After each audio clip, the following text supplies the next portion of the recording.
अमृत अभियान जी, सचिव नगर विकास अजय कुमार शुक्ला जी, एमडी जल निगम राकेश कुमार मिश्रा जी,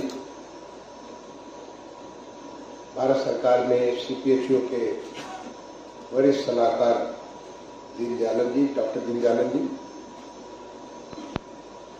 इस 2 दिन के वाटर कॉन्क्लेव में भाग ले रहे तमाम सारे विशेषज्ञ, हमारे प्रदेश के भिन्न भिन्न नगर पंचायतों, नगर पालिकाओं और नगर निगम से आए हुए तकनीकी अधिकारीगण, जल संस्थान या जल कल के भी अधिकारीगण, अन्य देवी और सज्जन,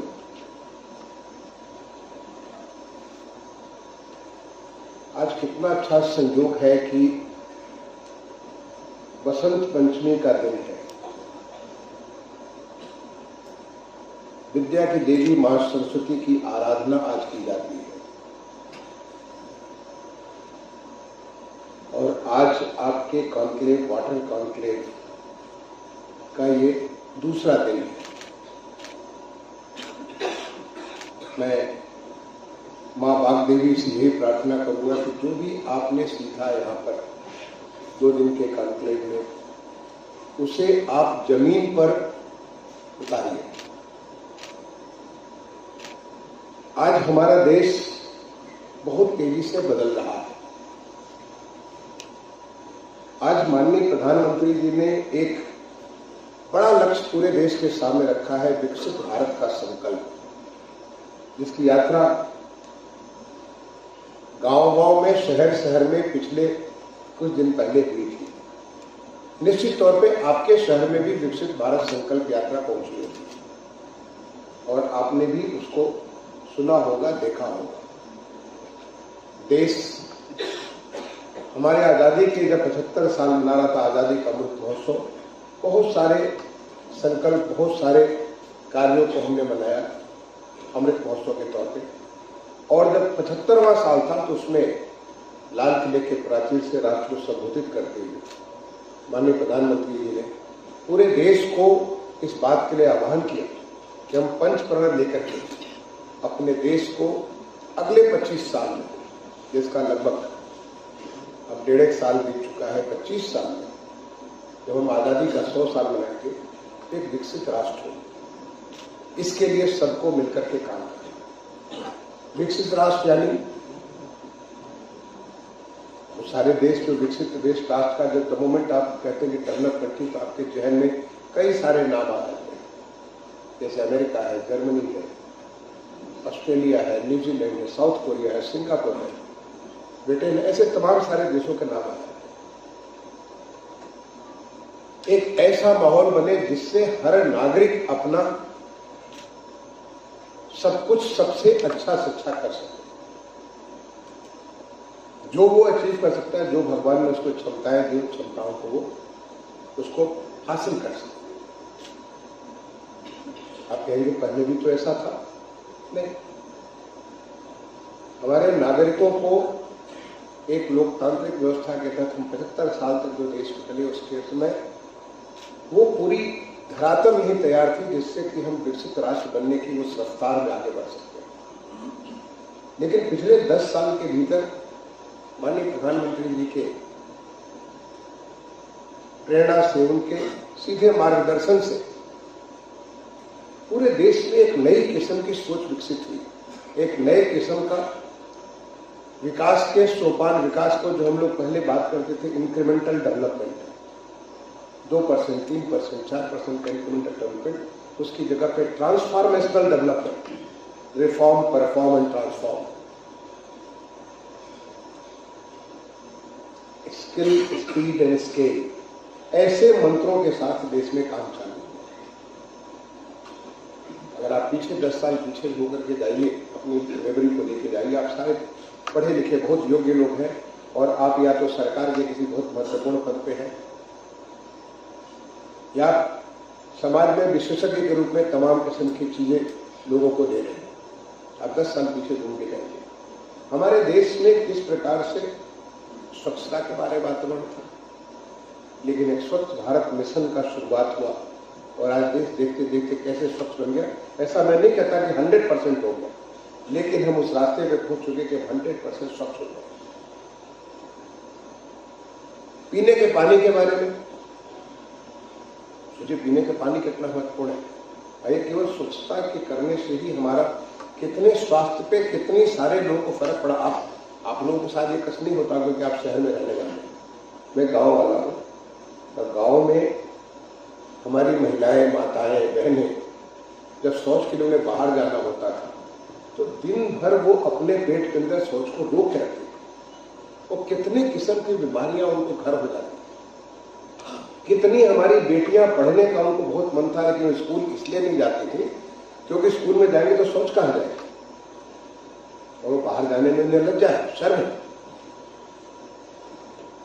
लेकिन देखते देखते हमारे सारा के सारा स्कूलों में, सारे जो घरों में आज 10 करोड़ से ज्यादा शौचालय बन गए। ओपन डेफिकेशन तो एक तरह से समाप्त हो गए। स्वच्छता के लिए बहुत सारे नए नए पैमाने बने और अब हम श्रेष्ठता, स्वच्छता में भी श्रेष्ठता, स्वच्छता में भी 100% उसको जो है सेचुरेशन, संतृप्तिकरण, उसके तरफ हम आगे बढ़ रहे हैं, जिससे कि पूरा का पूरा राष्ट्र ऐसा हो जाए जैसा होना चाहिए, जैसा शुरू से होना चाहिए। इसी प्रकार से जल के बारे में आपको मालूम है कि हमारी 50% से ज्यादा बीमारियां वाटर बॉर्न डिजीज होती है। अगर हम जल शुद्ध पीना प्रारंभ कर दें, जल का प्रयोग करना चालू कर दें, तो हमारी इतनी बीमारियों से हमें मुक्ति मिल जाएगी। बीमारियों से मुक्ति मिलना मतलब आपका जो खर्च होता था, कितने सारे परिवार बर्बाद हो जाते थे कि बीमारियों के लिए, उससे हमको मुक्ति मिल जाएगी। आज चाहे वो जल जीवन मिशन हो, आपने सोचा होगा जल जीवन मिशन गांव गांव में, मैं गांव का रहने वाला, गांव गांव में लोग उसको कुएं का पानी पीते थे, हैंडपंप का पानी पीते थे। बाद में इंडिया मार्क का 2 आया, इंडिया मार्क का 3 आया, लेकिन फिर भी शुद्ध जल को उन्हें नहीं मिला। आज इतनी बड़ी संख्या में हमारे उत्तर प्रदेश में लगभग हम 75% हमारा जो लक्ष्य था उस 2 करोड़ 63 लाख, हम लगभग 2 करोड़ का फिगर पहुंचने वाले हैं। हर घर में जल, हर घर में नल और हर नल में जल, और जल की क्वालिटी भी, उसकी गुणवत्ता भी बहुत अच्छी है। उसके लिए गांव-गांव में सेल्फ हेल्प ग्रुप के माध्यम से ऐसी महिलाओं को तैयार किया गया जो कि उसकी गुणवत्ता सुनिश्चित करें, ये सुनिश्चित करें कि उनमें जल, नल में जल पहुंच रहा है। इसी प्रकार से शहरों में भी जल का बहुत अभाव है। आप सोचिए कि जल के बगैर हम रह नहीं सकते, लेकिन शहर में भी लोग बाध्य थे, स्वच्छ जल उन्हें नहीं मिल पा रहा। मुझे ख्याल है, मैं उत्तर प्रदेश में जहां काजम्बी कविराज जी हैं, उनके ही पद पे मैं प्रमुख सचिव नगर विकास हुआ करता था 2010-11 में, 2011-12 में। और एक जेने निवारण का कार्यक्रम चला था भारत सरकार का, नेशनल अर्बन रिन्यूअल मिशन। उस कार्यक्रम के अंतर्गत हम लोग प्रोग्राम बना के ले आते थे। मुझे वैद्य साहब, डॉक्टर वैद्य यहाँ पे मौजूद हैं, हम प्रोजेक्ट्स बना के ले जाते थे भारत सरकार में। इतने सारे पूरे जल निगम के अधिकारियों को लेके जाते थे, कई सारे प्रोजेक्ट लाते थे, कुछ सैंक्शन होते थे, कुछ नहीं सैंक्शन होते थे। जो सैंक्शन होते थे उनको भी पूरा करने में इतना मशक्कत करनी पड़ती थी कि बहुत थोड़े थोड़े इंटरवेंशन होते थे। जब मैं एडिशनल सेक्रेटरी था भारत सरकार में 2014 में, जब एडिशनल सेक्रेटरी बना, तो मैं उस अनुभव से गुजर चुका था। उस प्रकार की पेन, उस प्रकार की जो, क्योंकि हमें तो एक लक्ष्य होता था कि कैसे हम अपने प्रदेश में अच्छे से अच्छा जल ला सके, लेकिन उसको करने में कितना कष्ट होता था, उससे गुजर चुके थे। हमारे पास एक्सपर्ट्स भी नहीं थे, हमारे पास स्किलिंग भी नहीं थी, वो सोच भी नहीं थी। बहुत थोड़े लोगों को जो शुद्ध जल मिलता था। जब अमृत का योजना बना और मैं एडिशनल सेक्रेटरी था मंत्रालय में, अर्बन डेवलपमेंट मिनिस्ट्री में, तो मन में एक बात थी कि हम क्या करें कि जिससे इस प्रकार का जो ये भारत सरकार का जो जिस प्रकार जो अप्रोच है काम करने का, इसमें बदलाव। माननीय प्रधानमंत्री जी का स्पष्ट निर्देश थे कि हमें राज्यों को ताकतवर बनाना, क्योंकि काम तो राज्य में ही होते हैं। भारत सरकार कार्य नहीं करती, भारत सरकार गाइडलाइंस बना सकती है, भारत सरकार मानक बना सकती है, लेकिन भारत सरकार काम नहीं करती। ग्राउंड पे काम तो राज्य सरकार ही करती है। और अमृत जब बना और ये लक्ष्य लिया गया कि हम 1 लाख से ज्यादा आबादी के जितने सारे शहर हैं 2011 के जनगणना के मुताबिक उनको हम संतृप्त करेंगे, जल के हर घर में जल पहुंचाएंगे, या कुछ और भी कुछ ऐसे मानक बने और उसके बाद ये कार्य प्रारंभ हुआ। तो अब बिल्कुल सिस्टम बदल दिया गया। राज्य सरकारों पे ज्यादा विश्वास, राज्य सरकारों को दिशा निर्देश, राज्य सरकारों के लिए मानक तैयार करके उसको फिर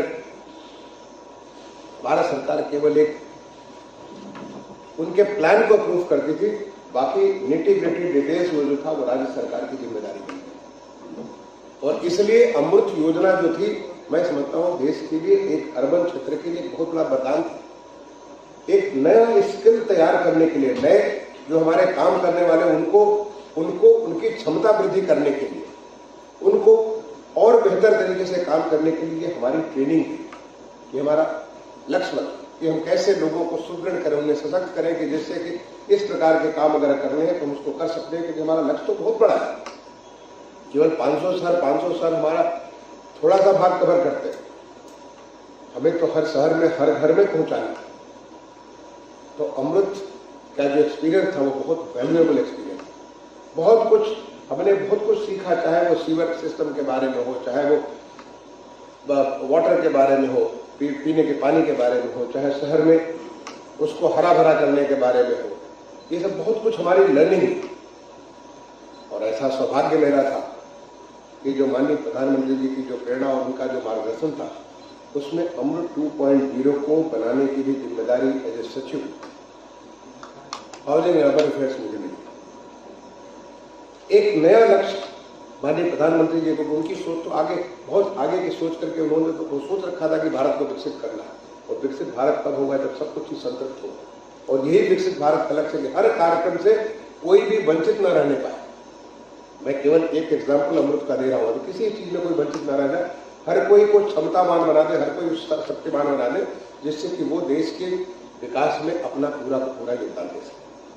तो जब अमृत 2.0 बनाया गया और वो जल जीवन मिशन के आने के बाद आया, जल जीवन मिशन तो बहुत बड़ा लक्ष्य था कि गाँव को संतृप्त करना है, तो फिर हमने सोचना चालू किया कि हम क्या बड़ा लक्ष्य लेकर के चले और कैसे इसको पूरा करेंगे। क्योंकि माननीय प्रधानमंत्री की अपेक्षा थी कि हम पूरे सारे के सारे शहरी इलाकों को हम संतृप्त कर देंगे, हर घर में जल पहुंचाएंगे और शुद्ध जल पहुंचाएंगे। हम कोशिश करेंगे कि हम सीवर सिस्टम के माध्यम से अधिक अर्बन क्षेत्र को हम लोग उसको कवरेज करें। और तब उस सोच का परिणाम था कि अमृत 2.0, जिसको सितंबर 2021 में माननीय प्रधानमंत्री जी से लॉन्च कराने का भी मुझे सौभाग्य मिला। और उसमें लक्ष्य रखा गया संतृप्तिकरण का। अब वो 500 नहीं, बल्कि देश के लगभग उस समय 4,800 के आसपास नगर थे। मैं समझता हूँ, आज मेरे पास नंबर नहीं है, 5,000 के आसपास नगर होंगे। हर एक नगर के हर घर को हमें स्वच्छ जल पहुंचाना है, और उसको मानते हुए ये कार्य किया गया। लेकिन जल पहुंचाने के लिए कल आपके पास आनंद रहे होंगे, जिन्हें हम लेकमैन ऑफ इंडिया कहते हैं। जल पहुंचाना ये तो ठीक है कि आपने जल पहुंचा दिया घर घर में, लेकिन जल आएगा कहां से? आपको ये भी मालूम होना चाहिए कि जल जो है बहुत लिमिटेड है, सीमित है। अगर उसकी सीमित मात्रा है तो उसको अगर हर घर जल पहुंचाएंगे तो फिर आगे कैसे हम सस्टेन कर पाएंगे? इसलिए एक उसके अंदर एक बहुत बड़ा लक्ष्य रखा गया। वो लक्ष्य में, चूंकि हमारे सारे के सारे नगर पंचायत, नगर पालिका, नगर निगम, जलकल के सारे अधिकारी यहाँ पर मौजूद है, आपको ये एक बड़ा लक्ष्य सामने रखना चाहिए, और वो लक्ष्य है वाटर सिक्योर सिटीज, जल सुरक्षित शहर। ऐसा शहर जिसमें जल सुरक्षित है। नहीं तो आपको मालूम है कि इतिहास के पन्नों से ऐसे तमाम सारे शहर इसलिए मिट गए कि वो जल से सुरक्षा नहीं ला पाए। जब जहां से जल चला गया तो शहर भी इतिहास के पन्नों में इतिहास बन गए। फिर वो वापस उनका जो एक लाइफ सिटी होता है, वो लाइफ सिटी से, लिविंग सिटी से डेड सिटी होता है। बहुत सारे एग्जाम्पल अगर आप सोचे तो आपके दिमाग में तुरंत आ जाएगा, ये फला फला शहर कभी इतिहास में थे और वो खत्म हो गए। इसलिए हमारे सामने बहुत बड़ा लक्ष्य था, हर घर को हम जल पहुंचाएंगे तो साथ में शहर को हम जल सुरक्षित बनाएंगे, वाटर सिक्योर सिटी बनाएंगे। वाटर सिक्योर सिटी बनाने का क्या मतलब हुआ? सबसे पहले कि हम ऐसी टेक्नोलॉजी का प्रयोग करेंगे जिससे कि जल का कम से कम प्रयोग हो। और वहां पे एक नई idea I 24/7 drink from tap. ये जो आइडिया आई कि हम इसको हर हर शहर को, और ये बहुत आसान लक्ष्य नहीं है, लेकिन अगर लक्ष्य लेना है, अगर देश को विकसित करना तो हमें बड़े लक्ष्य लेने पड़ेंगे। हमें बड़े अपने लिए बेंचमार्क तैयार करना पड़ेगा, और उस बेंचमार्क को अगर हम पूरा करेंगे तो निश्चित तौर पे जो जल की कमी है उसको भी आप नीति आयोग की रिपोर्ट को आप देख सकते हैं इस विषय में। जब उस जल की कमी उसको भी हम उसके बावजूद, कमियों के बावजूद हम अपने सबको शुद्ध स्वच्छ जल उपलब्ध करा पाए। 24/7 आप लोग पूछते हैं क्यों 24/7? Why drink from tap? इसको पहले बार लॉन्च कराने का मुझे सौभाग्य मिला, जो हमारे देश का एक बहुत ही आध्यात्मिक और धार्मिक शहर है जगन्नाथपुरी, वहां पे इसको लॉन्च कराने का मुझे सौभाग्य मिला। और पूरे देश भर का एक अवसर के नाम से एक नया ऑर्गेनाइजेशन, मुझे नहीं मालूम कि हमारे दीनदयाल जी बताएंगे कि वो संस्था भी चल रही कि नहीं चल रही है, लेकिन हमने एक सारे के सारे जो हमारे जलकल के जो अधिकारी हैं उनको एग्रीगेट करके एक मंच बनाया, एक प्लेटफॉर्म तैयार किया। क्योंकि हमारे देश की जो सबसे बड़ी खासियत क्या है कि हम लोग इतनी वैरायटी ऑफ चैलेंजेस को फेस करते हैं, कहीं पे किसी चीज की प्रॉब्लम, कहीं पे किसी चीज की प्रॉब्लम, और हम में से कुछ लोग ऐसे इनोवेटिव है, इतने नवाचारी हैं जो कि नए नए सोल्यूशंस निकालते हैं। अगर वो सोल्यूशंस निकलेगा तो एक जगह का सोल्यूशन दूसरी जगह काम आएगा, दूसरी जगह का तीसरी जगह काम आएगा। हो सकता है उसको थोड़ा मोड़ा अमेंडमेंट करके, थोड़ा सा उसको ट्वीक करके अपनी जगह चले अडॉप्ट कर लेंगे, उसे स्वीकार कर लेंगे। तो ये एक प्लेटफॉर्म अवसर का तैयार किया गया, this was association of all जो सीवर एंड सेप्टेज के जितने सारे ऑर्गेनाइजेशन थे देश भर के, उनका एक प्लेटफॉर्म था। अभी ये चल रहा है, अभी एक्टिव नहीं है, इनएक्टिव। बहुत अच्छी बात नहीं है, मैं कहूंगा कि इसको एक्टिव करिए, क्योंकि देश की ताकत है हमारे देश की विविधता में एकता। जो विविध प्रकार की हमारी जो समस्याएं हैं, उन समस्याओं का जब एक बार एहसास होगा और उसको जब कोई सोल्यूशन निकालेगा, हम एक से देख के दूसरे को, इसी प्रकार का एक ऑर्गेनाइजेशन मैंने चालू किया था मेट्रो के लिए, और वहीं से मुझे प्रेरणा मिली। मेट्रो की मुझे प्रेरणा कहां से मिली? मुझे एक दुनिया भर की एक ऑर्गेनाइजेशन है, वहां से मुझे प्रेरणा मिली कि दुनिया भर के जो मेट्रो है उनको एक प्लेटफॉर्म पर लाया गया ताकि एक दूसरे से वो सीख सके, अपने बेंचमार्क स्थापित कर सके। इसलिए मैंने एक नई संस्था बनाई, आई मेट्रो, जिसमें सारे के सारे मेट्रो को उसका जो संस्था बनाया गया। और मैं अभी भी बात करता हूं, मेट्रो से बात करता हूं, और मुझे पता चलता है कि कितनी लर्निंग हो रही है, प्लेटफॉर्म के साइज क्या होगा, स्पीड क्या होगी, कैसे हम इसको कैसे हम कॉस्ट को कम कर सकते हैं, कैसे हम लोगों को बेहतर एक्सपीरियंस दे सकते हैं, कैसे, ताकि ultimately it is to make things affordable and a good quality. ये भी हमारा मंत्र, ईज ऑफ लिविंग, कैसे लोगों को बेहतर जिंदगी हम लोग दे सकते हैं मेट्रो के माध्यम से। I metro is a very very strong platform, जो आज की डेट में तमाम सारे लर्निंग एक दूसरे कर रहे हैं। और जब उसकी सक्सेस को मैंने देखा तो ये अवसर का एक प्लेटफॉर्म क्रिएट किया। मैं बात करूंगा, तारा से भी बात करूंगा जो इस प्रोग्राम को हेड करती है, क्योंकि ये हमारी लर्निंग, ये देश की ताकत है, उस ताकत का लाभ हमें लेना चाहिए। तो ये हमारा 24/7 अगर हम लोग कर देते हैं, अगर पूरी से दूसरे लोग सीख करके करते हैं, जैसे आज हमारे अयोध्या को, पूरी अयोध्या को 24/7 ड्रिंक फ्रॉम टैप के लिए एक कार्यक्रम लेकर हम लोग आगे बढ़ रहे हैं। और आने वाले समय जब ये पूरा होगा तो कहीं से भी आप पानी पी सकते हैं। जैसे हम विदेशों में जाते हैं, आप टॉयलेट से भी पानी पी सकते हैं, इस अच्छी क्वालिटी का होगा। और ऐसा करने से आपको आश्चर्य होगा कि हमारा टोटल वाटर कंजम्पशन घट जाता है। जो हम 130 लीटर पर हेड का एक लेकर के चलते, बेंचमार्क चलते, वो करीब 85 से 90 लीटर हो जाता, पर हेड का हो जाता है। यानी ऑलमोस्ट हमें करीब 40% का हमको वाटर की सेविंग हो जाए। तो 24/7 ड्रिंक फ्रॉम टैप, ये जो जब माननीय प्रधानमंत्री जी हम लोग कहते तो उसमें बात समझ आती है। जब उसको पूरी गहराई से जाकर हमने देखा तो इसका लाभ जो हमें टोटल वाटर कंजम्पशन घटाने का है। फिर आपके छतों पे जो काले काले जो बड़े बड़े टैंक लगे तो उसकी आवश्यकता ही नहीं रह जाएगी। फिर आपको इतनी सारी जो बोतल, यहाँ पे जो प्लास्टिक की बोतल है, इसकी जरूरत खत्म हो जाएगी। हम प्लास्टिक को कहते हैं, प्लास्टिक से कितना नुकसान पर्यावरण हो रहा, ये समाप्त हो जाएगी। आप कहीं से भी पानी, शुद्ध पानी पी सकते हैं। और यही विकसित भारत है। अगर हमें आगे विकसित भारत का मतलब हुआ कि हम ऐसी चीजों को, और ये बड़ा मुश्किल काम नहीं है, आज जगन्नाथपुरी में कहीं भी जाइए किसी टाइप से पानी पी सकते हैं। और मैं कहता हूं कि अगले आगामी 1-2 साल के भीतर अयोध्या में जो भी आने वाला होगा, तो अयोध्या में बहुत सारे वहां की आबादी कम है, वहां पे आने वाले बहुत ज्यादा, कहीं से भी पानी पी सकते हैं, कहीं आपको प्लास्टिक बोतल की आवश्यकता ही नहीं पड़ेगी। ये हमारा अयोध्या भगवान राम की नगरी अयोध्या ऐसा होगा, भगवान जगन्नाथ की नगरी पुरी ऐसा होगा। ऐसे तमाम सारे शहरों ने लोग इसके बारे में 24/7 ड्रिंक्स ऑफ टेक का एक अलग से उन्होंने वर्कशॉप किया।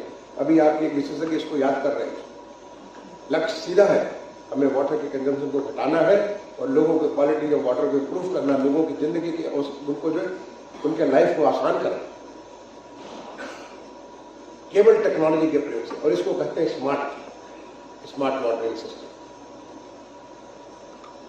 इसके बाद टेक्नोलॉजी का प्रयोग करके हम पानी के कंजम्पशन को दे सकते कि पानी जो है, आप जो पानी ट्रैप होते हैं तो इतना सारा पानी गिरता है जिसमें आपको जरूरत तो थोड़ी सी है। तो क्या हम टेक्नोलॉजी का प्रयोग करके उसको भी हम रेगुलेट कर सकते हैं? क्या हम टेक्नोलॉजी का प्रयोग करके वाटर की क्वालिटी को हम अच्छा बना सकते हैं, ताकि आपको आरओ के माध्यम से जितना पानी नुकसान हो उसकी आवश्यकता नहीं पड़े? यानी टेक्नोलॉजी बिकेम टेक्नोलॉजी मिशन। एक one of the mission of the Amrit is technology mission. कैसे हम, और उसमें टेक्नोलॉजी में हम उसमें जो मुझे जानकारी नहीं है क्योंकि मैं इसमें भारत सरकार में सचिव वहां तो उसको नहीं देखा हूं, लेकिन मैं इसको पूरा ड्राइव कर रहा था कि दुनिया में अगर कहीं भी कोई टेक्नोलॉजी है, वाटर की टेक्नोलॉजी है जिसके माध्यम से वाटर के कंजम्पशन को हम कम कर सकते हैं, वाटर की क्वालिटी को हम बेहतर कर सकते हैं, अमृत में इसको अडॉप्ट करने का एक अलग से एक सब मिशन तैयार किया, चाहे दुनिया में हो या देश में कहीं भी हो। इसको चैलेंजेस करके लोगों को, आज की डेट में हमारे यहाँ कमी नहीं है, इतने सारे हमारे जो एक्सपर्ट्स, हमारे बच्चे इतने क्रिएटिव हैं। आज स्टार्टअप इतना ज्यादा, इतना नवाचार आज देश में हो रहा है, इनोवेशन इतना देश में हो रहा है। आज हमारे आईआईटी में, जो खुद आईआईटी कानपुर का पढ़ा हुआ हूँ, मैं जब आईआईटी जाता हूँ मुझे गर्व महसूस होता है कि हमारे बच्चों को इतनी सारी नई चीजें, हर बार आईआईटी जाकर के मुझे नई चीज सीखने को मिलती है, देखने को मिलती है। तो आज जो बच्चे हमारे इनोवेटिव बच्चे लगे हुए, क्या वो ऐसा कुछ कर सकते हैं जिससे वाटर का कंजम्पशन कम हो, वाटर ज्यादा एफोर्डेबल हो जाए, वाटर जो है उसकी क्वालिटी बेहतर हो जाए, ताकि हमें उन तमाम सारी बीमारियों से निजात मिले और हम हर एक को एफोर्डेबल वाटर दे सकें। इसका लक्ष्य रखा गया कि आपको वाटर के बारे में कई बार लोग कहते हैं कि इसको फ्री वाटर करें। तो मुझे याद आता, हमारे माननीय मंत्री हुआ करते थे के नायडू साहब, जब मैं एडिशनल सेक्रेटरी था अर्बन डेवलपमेंट मिनिस्ट्री में, और जब मैं नया सचिव बना housing and urban affairs ministry में, हमारे वो माननीय मंत्री हुआ करते थे, बाद में देश को सुशोभित किया उन्होंने, उपराष्ट्रपति के पद पर सुशोभित किया। वो कहते थे आपको क्या कहते हैं, free power leads to no power. पहले आप उनको फ्री करिए, बाद में उसको जीरो कर दीजिए। ऐसे ही जो फ्री वाटर मीन्स उसके बाद आप उसको free water and no water या बैड क्वालिटी वाटर। तो फ्री नहीं करके कोई भी, आज के देश में, हमारे देश में हर कोई अफोर्डेबिलिटी इतनी बढ़ चुकी है, लोगों की आय इतनी बढ़ चुकी है। आज हमारे उत्तर प्रदेश में माननीय मुख्यमंत्री जी ने एक नया लक्ष्य लेकर के हम लोग आगे बढ़ रहे हैं, हमारी $1 ट्रिलियन इकोनॉमी। आज हमारे उत्तर प्रदेश का जो है, जो हमारी इकोनॉमी है वो करीब लगभग 280-290 बिलियन डॉलर की है। उसके हमें $1 ट्रिलियन क्वाड्रपल करना अगले 4-5 सालों को। बहुत सारी चीजें एक साथ हम लोग कर रहे हैं, जैसे माननीय प्रधानमंत्री जी की प्रेरणा से इतनी सारी भारत सरकार की योजनाएं हैं, उन सबको एक साथ उसको लेकर के हम आगे बढ़ रहे हैं। और साथ में राज्य की जो हमारी क्षमताएं हैं, अलग अलग जो क्षमताएं, उन सारी क्षमताओं को कैसे हम लोग उसको बेहतर से बेहतर कर सकते हैं, ताकि वो इकोनॉमिक ग्रोथ का लिए एक इंजन बन जाए। और वो इंजन हमारे देश का इंजन हो। जिस प्रकार से आज हमारे प्रदेश का, जैसे पिछले 1-1.5 साल में जब से प्रोग्राम चला, हमारा लगभग 20% का ग्रोथ है। नॉमिनल ग्रोथ हमारा 20% के आसपास है, हमारा जो रियल ग्रोथ है ऑलमोस्ट 14-15% के आसपास। जब हम उस लक्ष्य को लेकर चल रहे हैं तो लोगों की आय में बहुत ज्यादा वृद्धि हो रही है। आप सोचिए कि जब अगर हमारी 4 गुनी इनकम राज्य की जो जीडीपी हो जाएगी, तो 4 गुनी लोगों को पर कैपिटा इनकम हो जाएगी। जब पर कैपिटा इनकम 4 गुनी हो जाएगी तो उनका जो है, उनका कंजम्पशन बढ़ जाएगा, क्योंकि ये एक वर्चुअस साइकिल में आ जाएगा। और वर्चुअल साइकिल में आ जाएगा तो वो सब कोई अच्छी शिक्षा चाहेंगे, अच्छा स्वास्थ्य चाहेंगे, अच्छा सब कुछ चाहेंगे। एक तरफ देश अफोर्डेबल कर रहा है सारी चीज, शिक्षा भी, स्वास्थ्य भी, सारी चीज देश उसको अफोर्डेबल कर रहा है। एट द सेम टाइम हमारी जब इनकम बढ़ेगी तो उसकी अफोर्डेबिलिटी और ज्यादा बढ़ जाएगी। तो कैसे हम उस लक्ष्य को पूरा कर सकें, ये हमारा एक लक्ष्य।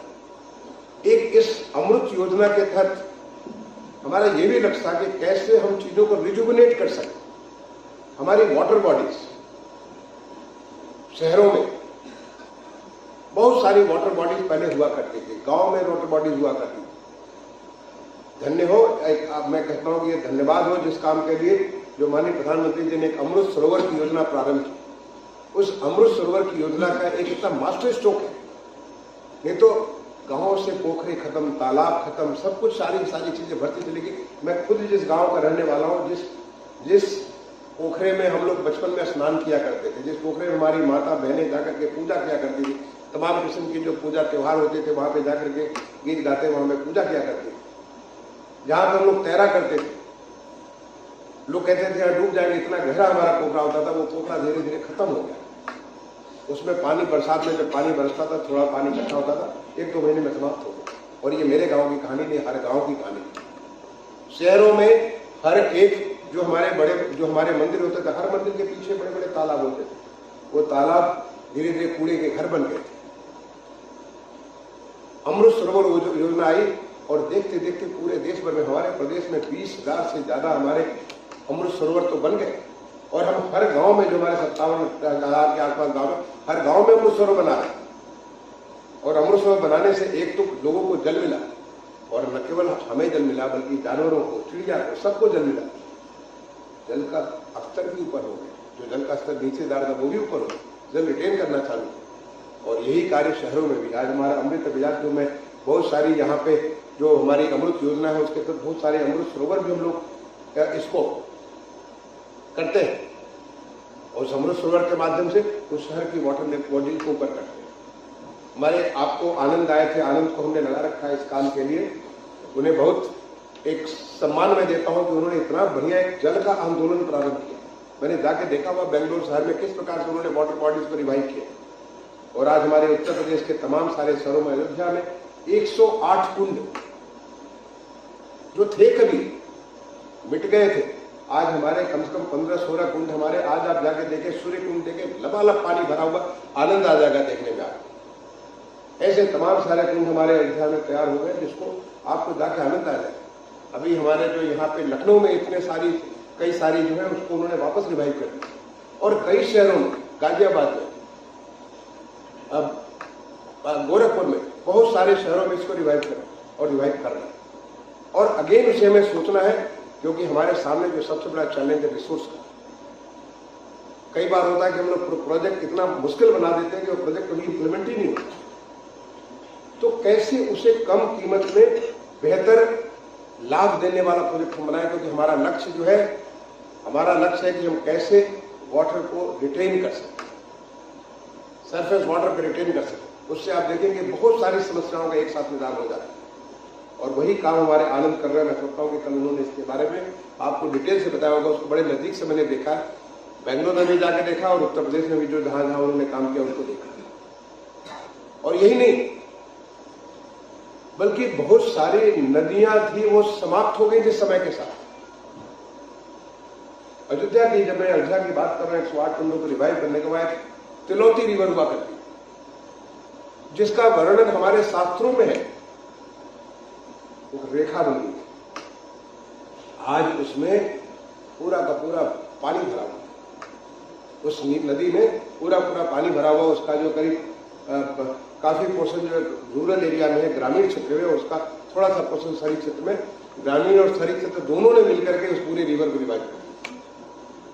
हमारे 3 नदियों के बारे में माननीय प्रधानमंत्री जी की मन की बात जो कार्यक्रम होता है, उस कार्यक्रम में उसकी जिक्र आई।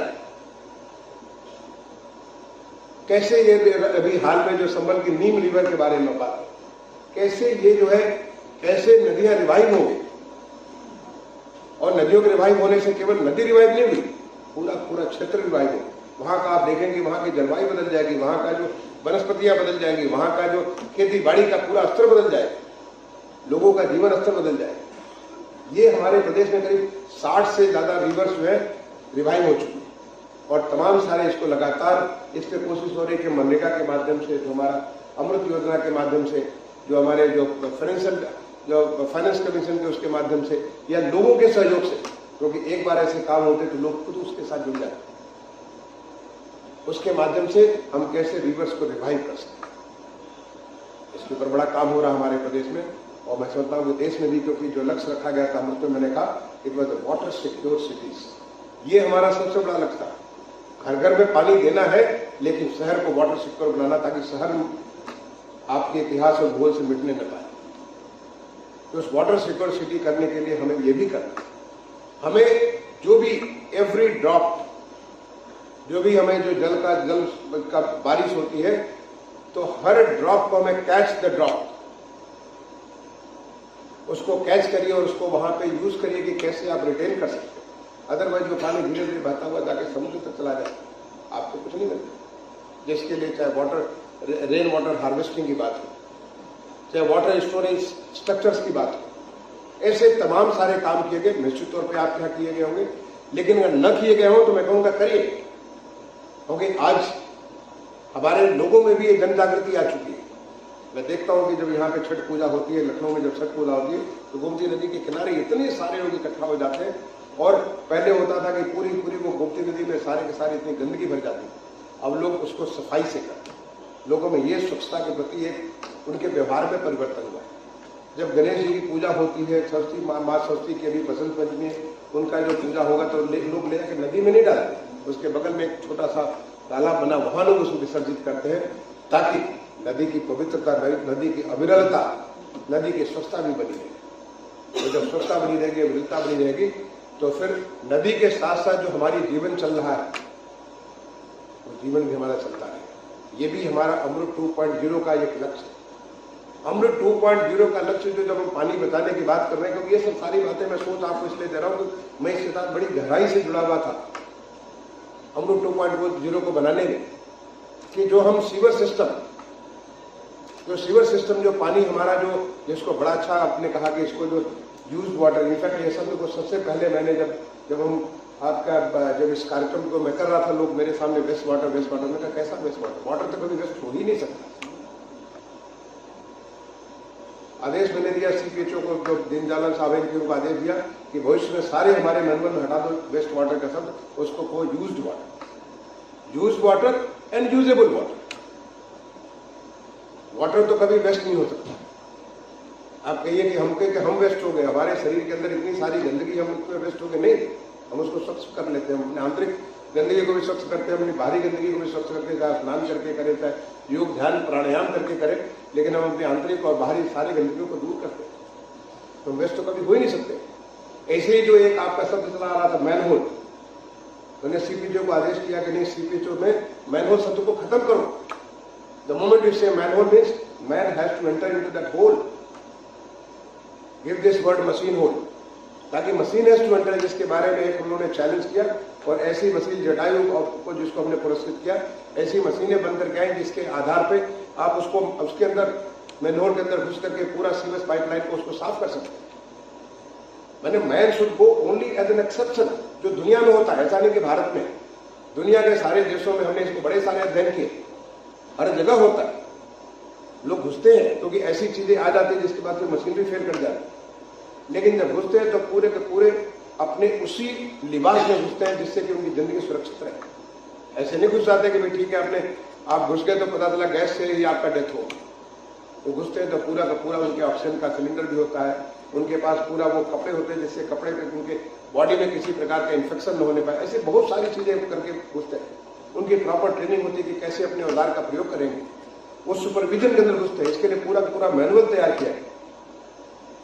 तो मैनहोल से बदल करके मशीन होल, या वेस्ट वाटर को बदल करके यूज वाटर, ये शब्द केवल क्योंकि वाटर के प्रति हमारी सेंसिटिविटी आवश्यक है, क्योंकि ये हमारा अमृत 2 केवल, अगर लोग सोचते हैं कि अगर पानी का टैप पहुंचाना ही अमृत 2 का हमारा लक्ष्य है, नहीं, अमृत 2 का लक्ष्य है वाटर सिक्योर सिटीज, हमारी जिंदगी को सुरक्षित करने, वो सुरक्षित करने के लिए पूरा का पूरा स्कीम बनी है। और जिसके तहत इसलिए ऐसी तमाम सारी चीजों को किया गया कि जब आप सीवर सिस्टम से वाटर को ट्रीट करेंगे तो 2 तरीके से ट्रीट कर सकते हैं। एक तो आप एसटीपी के माध्यम से ट्रीट कर सकते हैं, और दूसरा एफएसएसटीपी के माध्यम से भी ट्रीट कर सकते हैं। ये एफएसएसटीपी पूरा का पूरा, ये जो मैं सचिव बनने के बाद ही मैंने पूरा का पूरा इन चीजों को, इसको पूरी व्यवस्था को लाया, और इसको सबसे पहले अगेन उड़ीसा में जो बड़ा अच्छा काम, वहां पे मैं समझ रहा था कि हमारे बड़े एक अच्छे मित्र हैं, वहाँ के जो प्रिंसिपल सेक्रेटरी हैं उड़ीसा के, इतना उन्होंने इनोवेटिव काम किया वाटर के सेक्टर में, इसलिए वहां जाकर के इसका एसटीपी को लॉन्च किया गया। आपने जरूर उनको सुना होगा या उसको उनको मैं कहूंगा कि नहीं तो ऑनलाइन उनका लोगों को सुनाइए। FSSTP का मतलब है कि जैसे आज पहले हम लोग जो करते थे सारा का सारा जो टेलीफोन करना होता था, क्या होता, वायर्ड टेलीफोन होता, हर घर में पानी टेलीफोन के कनेक्शन करने पड़ते, लेकिन अभी हमारे पास मोबाइल टेलीफोन है, कहीं कोई वायर करने की जरूरत नहीं, सीधा सीधा मोबाइल से हमारी बात हो जाती। ऐसे ही जो STP के माध्यम से सारा का सारा सीवर सिस्टम जब लगेगा वो ले जाकर के कहीं इकट्ठा करेगा, उसका आप ट्रीटमेंट करेंगे, और उसकी बहुत सारी टेक्नोलॉजीज है जिसके बारे में आपको जानकारी होगी या जानकारी आप ले सकते हैं। लेकिन दूसरा सिस्टम कि जहां भी हम अपना सेप्टेज तैयार कर रहे हैं, एक सुरक्षित तरीके से उसको हम उसको पिक कर सकते हैं, सुरक्षित तरीके से उसको हम ट्रांसपोर्ट कर सकते हैं, एक सुरक्षित तरीके से उसको हम ट्रीट कर सकते हैं। तो इसके माध्यम से, क्योंकि उद्देश्य हमारा यह है कि जब आप कभी भी टॉयलेट बनाते हैं तो साथ में जब उसके आप जो सुख्ता बनाते हैं वो धीरे धीरे जब भरने लग जाता तो लोग क्या करते थे, पहले उसको निकालते थे, निकाल करके ले जाके किसी गड्ढे में डाल देते थे, यानी वो वहां पे गंदगी पड़ी हुई है, उस गंदगी को यहाँ से उठा करके कहीं दूसरी जगह जाके डाल दिए। बीमारी तो आपको यहाँ है चाहे वहां हो, बीमारी तो फैलेगी फैलेगी फैलेगी फैलेगी। इसलिए FSSTP के माध्यम से, इसलिए कि मोबाइल सिस्टम करके, और खर्च लगभग 5%, इसलिए ये हम लोगों ने लक्ष्य रखा कि जो हमारे जो 10 सिटीज हैं वहां पर तो STP सिस्टम, तो बेस्ट सिस्टम है तो सीवर एंड सेप्टेज STP, लेकिन जहां पे आबादी कम है, जैसे कि हमारा टाउन एरिया है, हमारा नगर पंचायत है, नगर पालिका है, या शहरों के बाहर के इलाके, वहां पे हम लोग FSSTP के माध्यम से वो एक इंटरमीडिएट सोल्यूशन और बेस्ट सोल्यूशन है। सोचिए कि जितने में आप 5% खर्च होता है, यानी 20 गुना आप काम कर सकते हो। और आज पूरे देश भर में FSSTP ये 2017 के बाद शुरू किया गया, आज पूरे देश भर में और हमारे प्रदेश में काफी ज्यादा फैल चुका है। अगेन उद्देश्य क्या है कि हम उसको ट्रीट करें, और ट्रीट करके उस पानी का लाभ हम उसको पानी को फिर हम किसानों को दे सकते हैं, और तमाम सारे काम में कर सकते हैं, इंडस्ट्रियल यूज में कर सकते हैं। इनफैक्ट भारत सरकार ने ऐसा आदेश दिया कि एनर्जी में प्रयोग कर सकते हैं, ट्रांसपोर्ट में प्रयोग कर सकते हैं, अपने जो जुड़ाई और ये इसमें अपने कंस्ट्रक्शन में इसका उपयोग कर सकते हैं। नतीजन की जहां पे आप स्वच्छ पानी का प्रयोग करते थे, उस स्वच्छ पानी की जगह पे आप अगर हमारा STP से ट्रीटेड वाटर, मैंने यूज वाटर को जब आप ट्रीट करके उस वाटर को जब आप करेंगे तो उससे कम से कम फ्रेश वाटर का उपयोग कम हो जाएगा, और फ्रेश वाटर का उपयोग कम। इनफैक्ट ये एक प्रयोग इसको शुरू किया गया डुअल पाइपिंग सिस्टम। अगर डुअल पाइपिंग सिस्टम के बारे में जो एक हमारे जो एक निर्देश जारी किया गया CTCP के द्वारा, वो निर्देश जो जारी किया गया इसी लक्ष्य से जारी किया कि एक तरफ से पानी आएगा जिसका यूज होगा, और उसको ट्रीट करके वापस उसमें जो डुअल पाइपिंग दूसरी पाइप से करेंगे, तो यानी हम अपने खाने के लिए, अपने नहाने के लिए, अपने व्यक्तिगत प्रयोग के लिए तो स्वच्छ पानी का प्रयोग करेंगे, लेकिन बाकी चीजों के लिए अगर आपको फ्लश करना है टॉयलेट में तो उतना स्वच्छ पानी थोड़ा चाहिए आपको।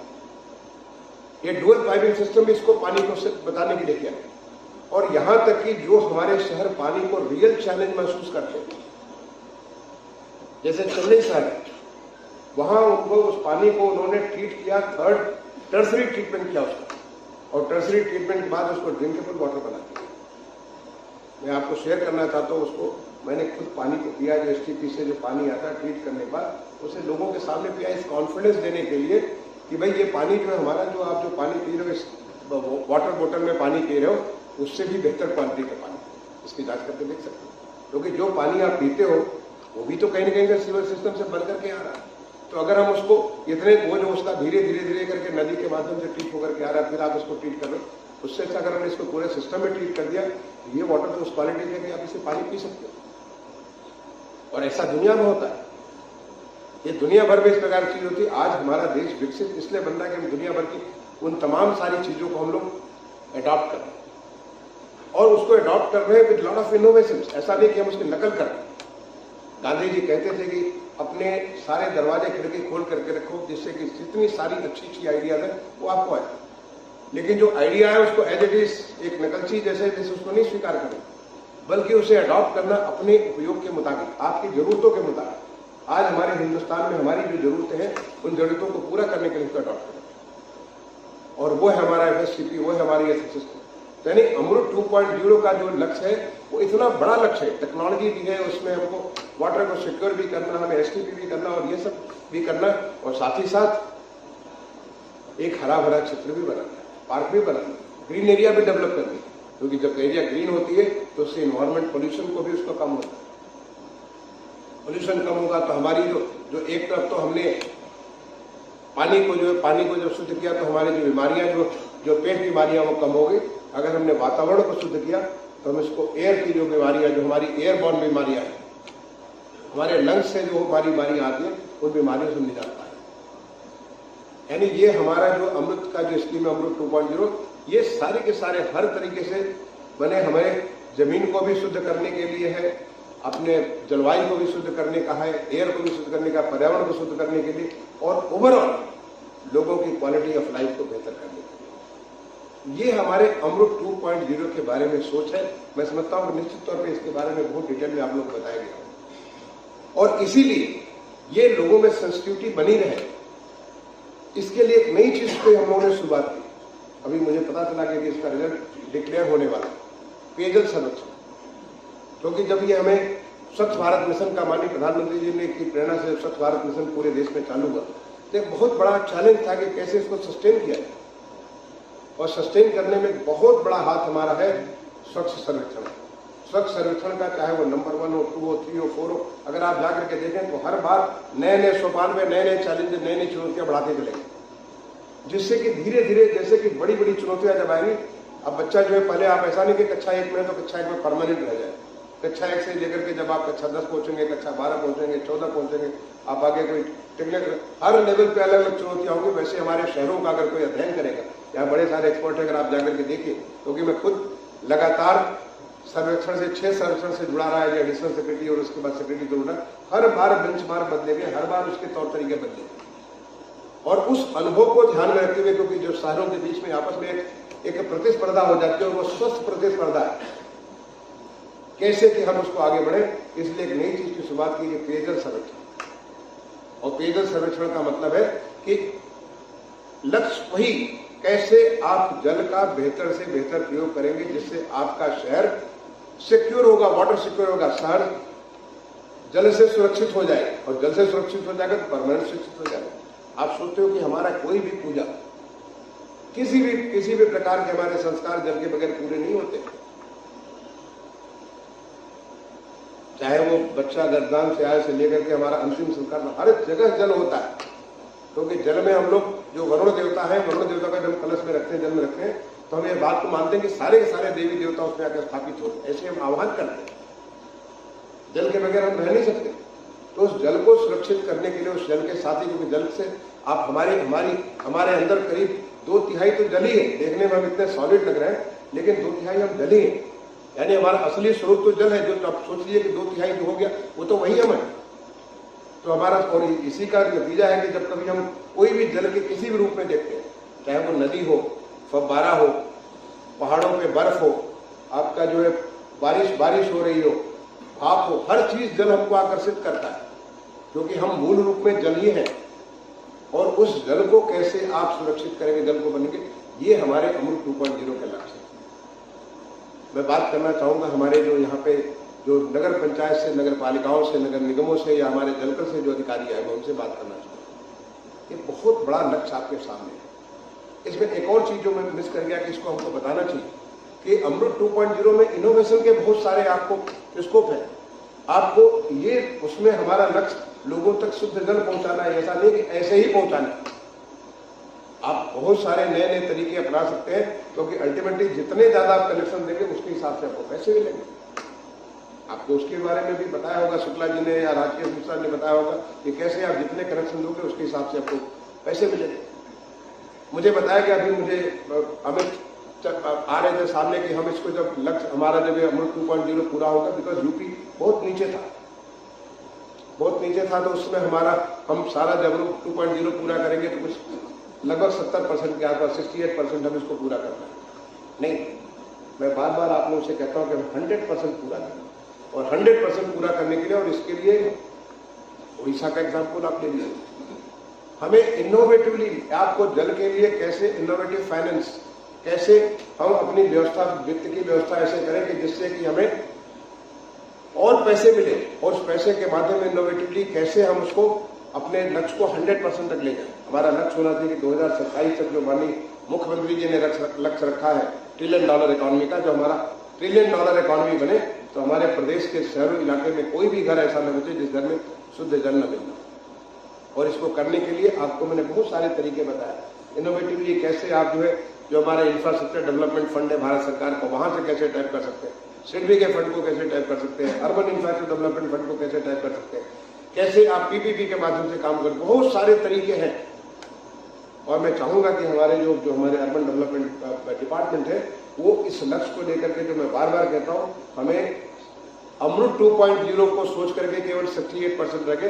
इसका मतलब कि आप उस लक्ष्य को भूल के जो माननीय प्रधानमंत्री जी ने रख रखा है, जो लक्ष्य हमारे माननीय मुख्यमंत्री जी ने रख रखा है, क्योंकि जब हमारा जब देश विकसित होगा तो हमारा प्रदेश भी विकसित होगा, और जब प्रदेश विकसित होगा तो उसके लिए हर घर में शुद्ध जल होना बहुत आवश्यक है। इसके लिए मैं कहूंगा कि आप लोगों को आपको स्ट्रक्चर करने के, इनोवेटिवली इस फाइनेंशियल इनोवेट करने की जरूरत है।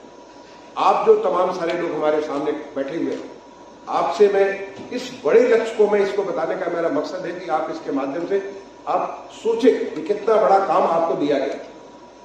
ये भगवान की बहुत बड़े कृपा है आपके ऊपर कि आपको ये लक्ष्य दिया गया कि आप हर घर को जल पहुंचा सकें, हर घर में आप वो स्वस्थ लोगों को रहने की व्यवस्था दे सके। एक तरफ शौचालय, दूसरे तरफ आपको पानी, और तीसरे तरफ अच्छा घर।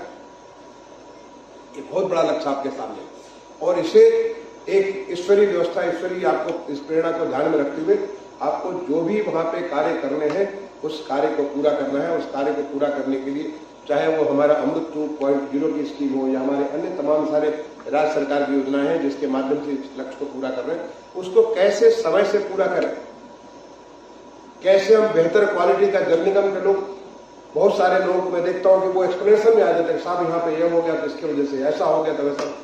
केवल explanation, justification, we are not expecting any justification, we are only expecting delivery. पूरा का पूरा एक मंत्र मैंने माननीय प्रधानमंत्री से सीखा कि उसका जो हमारा लक्ष्य है, delivery, delivery and delivery. That is, वही हमारा लक्ष्य है कि कैसे हम लोगों की जिंदगी को बेहतर कर सकते हैं, कैसे क्वालिटी ऑफ लाइफ को हम लोग सुधार सकते हैं, कैसे हम लोगों के जीवन को आसान बना सकते हैं, वही हमारा लक्ष्य है। हमें जस्टिफाई करना कि यहाँ पे ये कोर्ट में केस हो गया तो यहाँ पे यहाँ पे जा रहे थे तो ये फला लोगों ने इसको रोक दिया, ये सारे ये बहाने या ये सब हमारे जो जस्टिफिकेशन है इसको एक्सेप्टेबल नहीं है। ये मैं चाहूंगा कि प्रमुख सचिव को मैं चाहूंगा कि अपेक्षा करें कि जो लक्ष्य आप इसको पूरा कर रहे हैं, क्योंकि हमारे प्रदेश में जो हमारे लगभग 23,000 करोड़ के उत्तर प्रदेश के अमृत 2.0 के लक्ष्य थे, वो 100% लक्ष्य को इसको सारा का सारा इसके स्कीम से उसको सैंक्शन कर दिया गया। अब आपका काम है उसको ऑन ग्राउंड उसको इम्प्लीमेंट करना। जो बचा हुआ है उसको कैसे हम इसको कैसे हम इनोवेटिवली इसको फाइनेंस करेंगे, उसको करना, और साथ ही साथ लोगों को स्किल अप करना। चाहे वो प्लम्बर हो, प्लम्बर को भी हमें स्किल अप करना। आपको बता दूं कि मैं डेनमार्क गया हुआ था और वहां पे मुझे एक प्रेजेंटेशन दिया जा रहा था अपने हिंदुस्तान के इसी शहर के बारे में। बताया कि 40% वाटर लीकेज होता है बिकॉज इसलिए कि प्लम्बर सही तरीके से ट्रेन नहीं हो रहा। अब सोचिए 40% पानी, कई सारे शहरों में देखेंगे पर कैपिटा अवेलेबिलिटी कितनी है, 300 लीटर पर कैपिटा अवेलेबिलिटी। जरूरत कितनी है, 130 की जरूरत है। पानी कितना मिलता है, सवेरे 4 घंटा, शाम को 4 घंटा, 8 घंटा पानी मिलता है। कहाँ बाकी पानी जाता है, नॉन रेवेन्यू वाला वो पानी या तो लीक हो जा रहा है या कोई उसको टैप करके निकाल के जाते हैं। इसलिए प्लम्बर की भी ट्रेनिंग उतनी आवश्यक है। प्लम्बर ही नहीं, जब इस बात को हमने अमृत 2.0 में माननीय प्रधानमंत्री के सामने रखा, उन्हें बहुत अच्छा लगा कि हम अपने जो लोग इसको इम्प्लीमेंट करते हैं उनको भी ट्रेन करेंगे। जो हमारे कॉन्ट्रैक्टर्स हैं, जो हमारे जो इस काम को पूरा करने वाले हैं, उनको भी ट्रेन करेंगे इस योजना के तहत, ताकि वो सही किस्म से इस कार्य को पूरा कर सके, समय से पूरा कर सके, ताकि कॉस्ट एस्केलेशन न हो, टाइम एस्केलेशन न हो, ये उसको पूरा कर सके। ये भी इस अमृत 2.0 के अंदर लक्ष्य रखा गया। तो हमें जो लक्ष्य दिया गया उस लक्ष्य को पूरा करना है। और जो सबसे बड़ा लक्ष्य है वो विकसित भारत का लक्ष्य, जो मैंने शुरुआत में आपसे कहा, एक विकसित भारत जिसमें हर परिवार को, हर किसी इंसान को सक्षम बनाना है, सशक्त बनाना है, स्वस्थ बनाना है, समर्थवान बनाना है, जिससे कि वो देश के उस बड़े लक्ष्य को, जो विकसित भारत का लक्ष्य है, जिसे हमें 15 अगस्त 2047 के पहले पूरा करना है। और हम पहले पूरा भी करेंगे, क्योंकि जिस प्रकार से देश में व्यवस्थाएं चल रही है, जिस प्रकार से पूरा का पूरा एक आधार बन चुका है, ये हम लोग नहीं सोच सकते थे जब हम 5 साल पहले, जब हम 7 साल पहले जब सेक्रेटरी बने, हम नहीं सोच सकते थे कि इसके लिए हम कार्रवाई कर रहे हैं। लेकिन ये सारी की सारी हमारे प्रधानमंत्री जी की सोच थी, उन्होंने सब ये सारी की सारी व्यवस्थाएं कराई, शहर हमारे बदल गए, सारी चीजें बदल गई। अब हम तैयार हैं उस लॉन्च के लिए, यानी हमारा एयर पैड तो तैयार है, पैड के ऊपर हमको उसको आगे बढ़ना है और उसको करने में आपकी जिम्मेदारी है।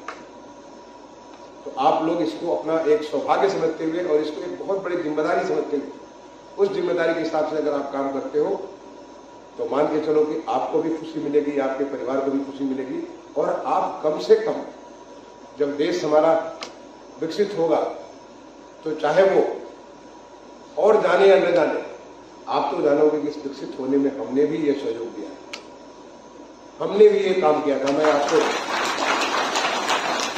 एक छोटी सी कहानी बता करके अपने वाणी को विराम दूंगा। ये कहानी उस समय की है जब भगवान राम जो है, जब राम सेतु बन रहा था, जो बांध रहा था हिंदुस्तान को, जो है श्रीलंका के साथ भगवान राम को जाना था, रावण के श्रीलंका को उसको ढाने के लिए जाना था। जब राम सेतु बन रहा था तो आपको पता ही होगा, नल नील की कहानी पता होगी। और नल नील किस प्रकार से सारे के सारे हमारे बानर जो है वो लाते थे, पत्थर लाते थे, पत्थर के ऊपर राम लिखते थे और राम लिख करके उसको समुद्र में उसको डालते थे। वो सारा का सारा एक दूसरे के ऊपर पत्थर चलता जाता था, डूबता नहीं।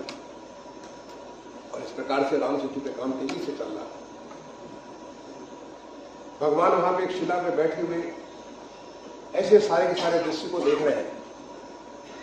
वो देखते हैं वहां पे एक छोटी सी एक गिलहरी है, वो समुद्र के अंदर जाती है, स्नान करके आती है और उसके बाद वहां पे लपेटने अपना जो लोटने पोटने लग जाती है, पूरा का पूरा वहां पे बालू से अपने शरीर को बिल्कुल गंदा कर लेती है। फिर जाती है, जाके स्नान करती है, लौट करके आती है, फिर से लिपटना वो खेलना चालू कर देती है। गिलहरी है, गिलहरी खेलना चालू कर देती है। जब वो खेलती है तो खेलने के बाद भगवान को बड़ा आश्चर्य होता है, फिर दोबारा जाकर के स्नान करके आती है। यानी पहले अपने को गंदा करती है। अगर कैनेशियन इकोनॉमी में देखें तो पहले गड्ढा खोदो, फिर गड्ढा बंद करो, गड्ढा खोदो, गड्ढा बंद करो, इस प्रकार का काम कर रही है। भगवान को बड़ी उत्सुकता हुई, क्योंकि वो मानव शरीर में हम आपके जैसे थे कि उन्होंने सोचा कि तो उन्हें लीला तो पता ही होगी कि क्यों ऐसा हो रहा है। एक भगवान है तो उन्हें सब कुछ मालूम होगा, लेकिन वो चूंकि मानवधारी लीला रूप में थे तो उन्होंने उसको उस अपनी उत्सुकता को जाहिर करके उसको बुलाया। भगवान राम बैठे शिला पे, साथ में लक्ष्मण जी खड़े, उनकी सुरक्षा के लिए खड़े, उन्होंने बुलाया। उन्होंने पूछा गिलहरी से कि तुम क्यों ऐसा कर रही हो? पहले अपने को स्नान करके शुद्ध करती हो, उसके बाद आगे अपने को गंदा करती हो, फिर जाके नहाती हो, फिर गंदा करती हो, ऐसे तुम लगातार की जा रही हो, क्यों कर रही हो? लोग स्नान एक बार करते हैं, उसके बाद अगले दिन फिर स्नान करते, दिन भर अपना काम करते। तो गिलहरी का जो उत्तर था कमाल का उत्तर, और मैं आपको वही कहूंगा कि आप सब गिलहरी के उस रूप में आप इस विकसित भारत के लिए काम कर सकते हो। गिलहरी ने कहा कि हमारे बानर भाई के सारे पत्थरों को वहां पे गिरा रहे, डाल रहे, समुद्र में डाल रहे, जिससे कि ये सेतु बन रहा है, लेकिन इसको जोड़ने के लिए, इन पत्थरों को जोड़ने के लिए बालू चाहिए, क्योंकि सारे के सारे जोड़े नहीं, बालू चाहिए। तो मैं अपने शरीर पे बालू ले जाकर के इन पत्थरों पे डाल रही हूं, जिससे कि वो पत्थर जुड़े और ये पूरा का पूरा राम सेतु बने, और राम सेतु बन करके फिर आप यहां से जाएं और जाकर के लंका पर जो महापराक्रमी, महाविद्वान और महापंडित, जो त्रैलोक का विजेता रावण है, उसके ऊपर विजय प्राप्त कर। आप सोचिए उस गिलहरी का क्या भाव कि जब भगवान राम उस पर चलेंगे, उसको चलाने में नल नील की कहानी आपको सबको मालूम है कि नल नील ने उसको, और सारे बानर लोगों की कहानी सब आपको मालूम कि कैसे सारे के सारे बानर वृक्ष ला करके पत्थर उस बना रहे थे उसको। लेकिन कौन जानता कि गिलहरी ने भी उस राम सेतु को बनाने के लिए इतना बड़ा योगदान दिया। तो इसका कोई फर्क नहीं पड़ता कि किसी को पता चले या न पता चले कि जब हमारा देश 25 साल के बाद, जब हमारा 2047 में एक विकसित देश बनेगा, तो उसमें किसने क्या किया, लेकिन आपको जरूर मालूम होगा कि हमने ये किया। हमने हर घर को शौचालय पहुंचाया, हर घर को जो गरीब थे उनको मकान दिया, हमने हर घर को शुद्ध पानी दिया, जिससे कि लोगों को बेहतर स्वास्थ्य हुआ, लोग ज्यादा सक्षम हुए, और जब ज्यादा सक्षम हुए तो उनके घर के बच्चे ज्यादा पढ़ने में अच्छा हुए, ज्यादा कुशल बने, उन्होंने अपना ज्यादा क्षमता के साथ देश को काम किया और वो विकसित भारत बनाने में हमारी मदद की। अगर आप इस भावना के साथ काम करोगे तो आपको लगेगा कि आप जिस प्रेरणा से भगवान ने आपको ये मौका दिया है उस मौका को आप गंवा नहीं रहे हो। नहीं तो बाद में सोचोगे अरे भाई सब कुछ बन गया लेकिन हमने क्या किया, हमने तो कुछ भी नहीं किया। तो मैं कहूँगा कि उस गिलहरी के भाव से आप इस काम को लग करके पूरे शिद्दत के साथ अगर इस काम को करोगे तो निश्चित तौर पे जो लक्ष्य, एक बड़ा लक्ष्य माननीय प्रधानमंत्री जी ने रखा है, एक बड़ा लक्ष्य जो हमारे माननीय मुख्यमंत्री जी ने $1 ट्रिलियन इकोनॉमी और हमारे विकसित उत्तर प्रदेश के बारे में रखा, तो उस लक्ष्य को पूरा करने में कोई जाने न जाने आप जानेंगे कि हमने ये सहयोग किया, हमने ये काम किया और यही हमारा कर्तव्य था। मैं एक बार दोबारा अमृत हजारा जी को आज यहाँ मुझे बुलाने के लिए, यहाँ पे जो आप सबको संबोधित करने के लिए, आपका भी कुछ काम देखने के लिए जो बुलाया है उसके लिए धन्यवाद देते हुए अपनी वाणी को विराम दूंगा। धन्यवाद। जय हिंद, जय भारत।